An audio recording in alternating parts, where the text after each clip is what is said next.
জামালপুরের মেলান্দহে হৃদয় বিদারক এক ঘটনায় নিখোঁজের প্রায় ৬ ঘন্টা পর পুকুর থেকে উদ্ধার করা হয়েছে ২ শিশুর মরদেহ। নিহতরা হলো আন্নাফি এবং রিফাত হোসেন। সম্পর্কে তারা মামা ভাগ্নে। স্থানীয় সূত্রে জানা যায়, মঙ্গলবার বিকেল ৫টার পর থেকে ২ শিশুকে খুঁজে পাওয়া যাচ্ছিল না। পরিবারের সদস্যরা বিভিন্ন স্থানে খোঁজাখুঁজি করেও তাদের সন্ধান পাননি।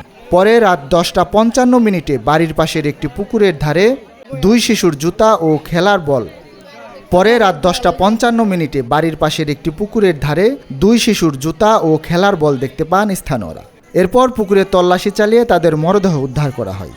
খবর পেয়ে ঘটনাস্থলে পৌঁছে পুলিশ মরদেহ উদ্ধার করে এবং বিষয়টি তদন্ত করছে।